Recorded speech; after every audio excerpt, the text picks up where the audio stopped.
Aloha mai, pehea oko. Thank you guys for joining us here again on Hawaiian Storytime with Aunty Kali'a. This week we are going to be talking about the big bad subject, bullying. Okay, we are going to be reading one of our favorite books called Holu the He'e Stands Up. And we're going to get a little bit of mana'o about what Keiki or anybody goes through when they are being bullied, or perhaps when we see somebody else get bullied, or awe if we are the ones bullying other people. We don't want to be that person. So let's jump into Holu the He'e Stands Up. Holu the He'e Stands Up, written by Gail Omoto, Jan and Judy Dill, illustrated by Garrett Omoto.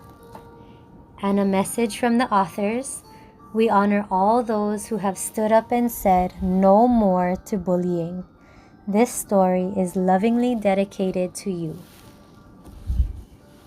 Holu the He'e had only one wish as he sobbed in his cave one day: that the teasing would stop, the bullying and laughing, and that the big fish would just go away.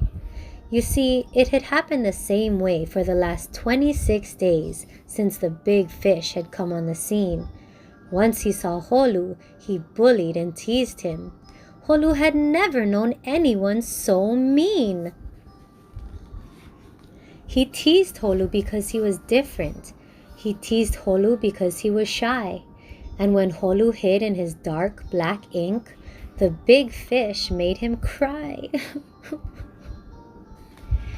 That fish was a bully. He even had a scar near one eye. He'd puff out his gills, use mean words, and say, "What a great fish am I!" What's more, the others joined in.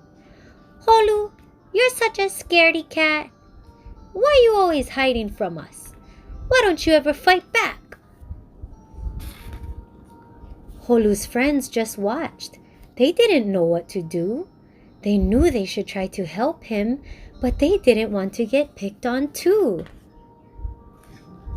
One day, Kaidi Opihi spoke up.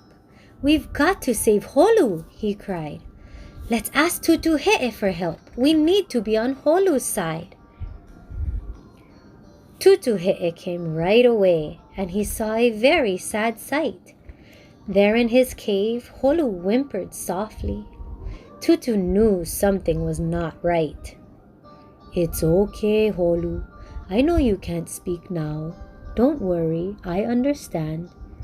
Then Tutu turned to the friends and said, "Explain this to me if you can."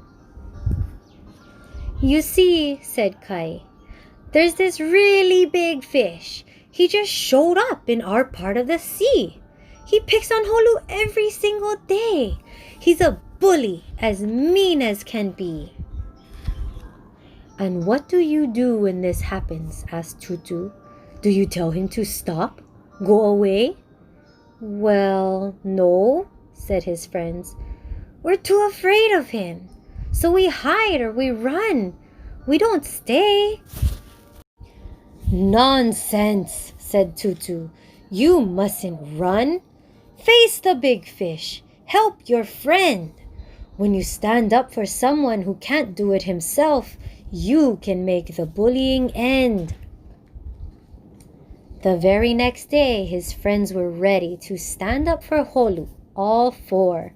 So when the big fish came looking for Holu, they shouted together, "No more!" The big fish could not believe what he heard. "Say it again?" he snarled near Kai's face. "We said no more. Leave our friend alone. Bullies don't belong in this place." Then something amazing happened. Holu stood up and said in a calm and clear voice, "Leave me alone. You don't scare me anymore. Now get out. You have no choice."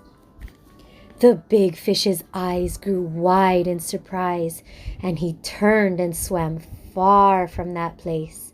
Then Holu's friends cheered and lifted him high as they gave him a hero's embrace. They all had learned a good lesson that day about helping someone in need. Now Holu had courage to stand up for himself. Tutu was right indeed. And what became of that bully? Well, the word got around, they say, that he had learned a good lesson too, and maybe changed for the better that day. Two people are better off than one, for they can help each other succeed. If one person falls, the other can reach out and help. But someone who falls alone is in real trouble. Ecclesiastes 4:9-10. What do you guys think about that story? Wasn't that so maika'i of Holu's friends to stand up for him? And wasn't that so maika'i of Holu to stand up for himself? Okay, so many times bullying happens, and same thing, we don't want to be bullied too, and so we just let it happen and we don't do anything about it. But little do we know, all it takes sometimes is for one other person to stand up and say, hold on, what is going on here? This is not pono, this is not my ka'i. Okay, and it gives that person the courage to say, hey, somebody cares about me.